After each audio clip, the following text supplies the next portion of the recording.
जय हिंद दोस्तों। आज है आपका 10 जनवरी। तो दोस्तों 10 जनवरी के दिन दोस्तों एसएससी जीडी का परीक्षाएं शुरू हुई है।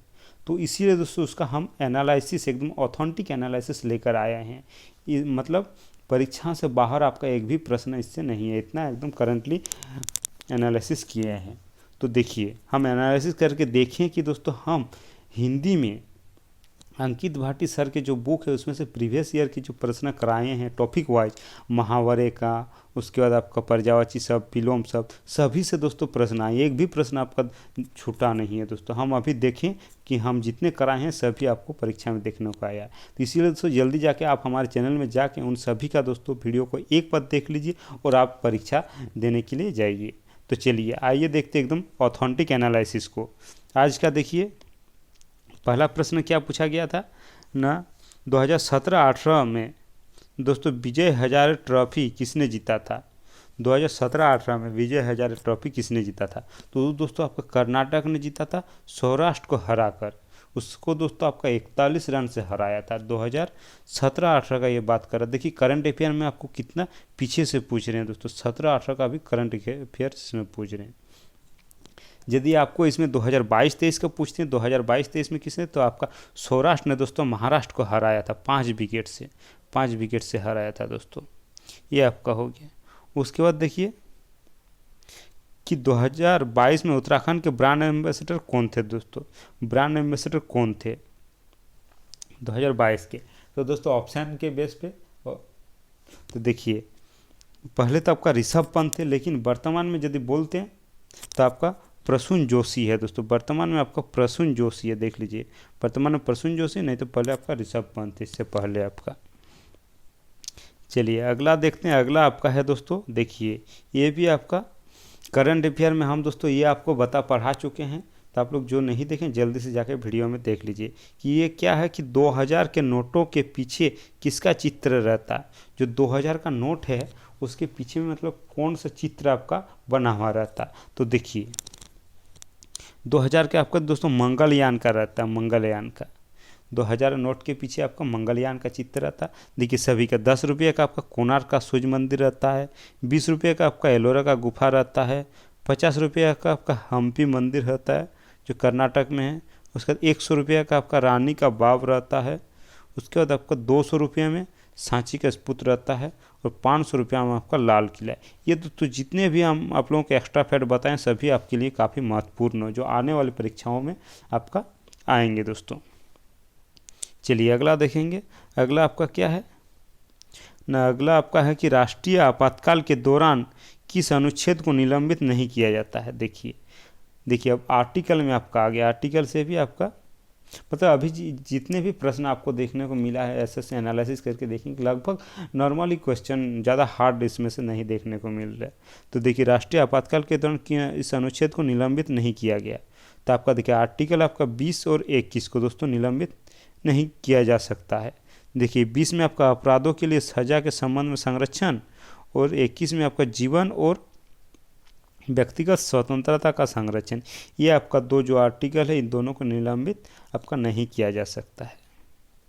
उसके बाद आपका था एगो कलिंग युद्ध के समय मौर्य साम्राज्य का शासक कौन था। तो कलिंग युद्ध के समय मौर्य साम्राज्य का शासक दोस्तों आपका सम्राट अशोक थे, अशोक का सम्राट था दोस्तों। उसके बाद क्या है देखिए अगला, सितंबर 2022 में कोच्चि में भारत के पहले स्वदेशी विमानवाहक पोत आईएनएस विक्रांत का उद्घाटन किसने किया था। मतलब कोच्चि में जो केरल, वहाँ पे आईएनएस विमानवाहक पोत आईएनएस विक्रांत जो है उसका उद्घाटन किसने किया था। तो हमारे दोस्तों प्रधानमंत्री नरेंद्र मोदी जी ने किए थे। प्रधानमंत्री आपका नरेंद्र मोदी हो जाएंगे इसका राइट आंसर।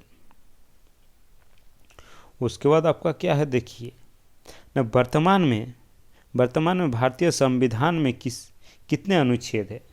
देखिए वर्तमान में भारतीय संविधान में कितने अनुच्छेद है। तो आपका दोस्तों अनुच्छेद आपका 395 है, अनुसूची आपका 12 है और भाग आपका 25 है वर्तमान में। लेकिन यदि मूल संविधान में कहेगा तो आपका उसमें अनुसूची 8 गो है और भाग आपका 22 हो जाएंगे दोस्तों। इसको आप लोग ध्यान में रखिएगा।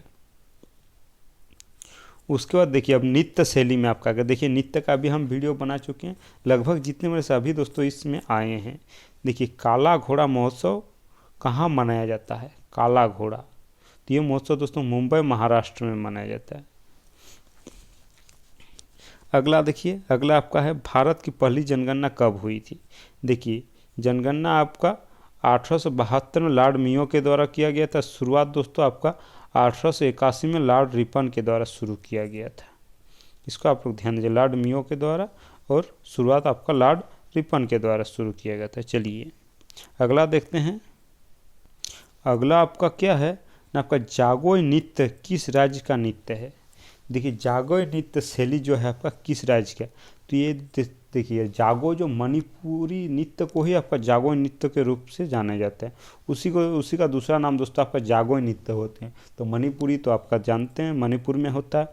यह एक दोस्तों शास्त्रीय नृत्य रूप, मतलब शास्त्रीय नृत्य के रूप में भी जाने जाते हैं इसे, मणिपुरी को, जागोई नृत्य।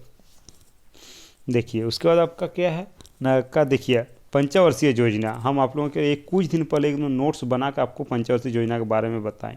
तो देखिए उसका एक प्रश्न आ चुके हैं। देखिए 7वीं पंचवर्षीय योजना का प्रमुख उद्देश्य क्या है? तो आपका देखिए, कब 7वीं पंचवर्षीय योजना सबसे पहले आपका 1985 से आपका 1990 के बीच में हुई थी। 1985 से आपका 1990 के बीच में। उसका उद्देश्य क्या था ना? उद्देश्य था आपका सामाजिक न्याय, आर्थिक उत्पादकता बढ़ाना, खनन उत्पादन और रोजगार पैदा करना। ये दोस्तों इसका उद्देश्य था। क्या था? सामाजिक न्याय, आर्थिक उत्पादन बढ़ाना, खनन उत्पादन और रोजगार पैदा करना ही इसका दोस्तों उद्देश्य था। अगला देखिए, अगला आपका क्या है ना, देखिए भारत के मध्य में कौन सी रेखा गुजरती है? देखिए भारत के मध्य में, तो भारत के मध्य, भारत का जो मैप है उसके मध्य में आपका कर्क रेखा गुजरती है दोस्तों। कर्क रेखा, वही कर्क रेखा हमारे 8 राज्यों से होकर गुजरती है, 8 राज्यों से होकर। देखिए कौन कौन सी राज्य है ना, आपका गुजरात है, राजस्थान है, मध्य प्रदेश है, छत्तीसगढ़ है, झारखंड है, पश्चिम बंगाल, त्रिपुरा और मिजोरम। ये 8 राज्यों से दोस्तों हमारे कर्क रेखा गुजरती है, एकदम भारत के बीचों बीच में गुजरती है। चलिए उसके बाद देखते हैं हम लोग। अगला है सरस्वती का पर्यायवाची शब्द। देखिए दोस्तों, आप लोग जो पर्यायवाची हमारे वीडियो में जाकर देखें वो एकदम, और हिंदी में आसान सा ही प्रश्न पे देखने को मिल रहा है। सरस्वती का पर्यायवाची से आपका शारदा हो जाएंगे। उसके बाद आपका क्या है, अतिवृष्टि का विलोम क्या है? तो आपका अनावृष्टि हो जाएंगे। अतिवृष्टि का आपका दोस्तों अनावृष्टि। उसके बाद आपका क्या है, जंगम का विलोम क्या है? तो जंगम का विलोम आपका हो जाए स्वाथावर दोस्तों। स्वथा, जंगम मतलब आपका जो चल सकता है, और स्वाथावर मतलब जो स्थिर है, इसी का विलोम दोस्तों स्वाथावर हो जाएंगे। तो दोस्तों आज के एनालिसिस दोस्तों आप लोग अच्छे से देख लीजिए, और इसी तरह का रियल और ऑथेंटिक एकदम करंट एनालिसिस पाने के लिए हमारे चैनल को दोस्तों सब्सक्राइब करके रखिए और बेल आइकन को दबाइए, ताकि डेली का दोस्तों एनालिसिस आपको मिलते रहेगा और एकदम ऑथेंटिक के साथ। तो चलिए जल्दी से आगे जो हम बताएं कि हमारे चैनल में जितने भी आपका हिंदी के प्रीवियस ही है, जल्दी से देख लीजिए, आपको काफ़ी हेल्पफुल मिलेगा। काफ़ी दोस्तों आप लोग विश्वास नहीं कीजिएगा कि इस तरह का मिलेगा। तो चलिए सभी को बेस्ट ऑफ लक, धन्यवाद।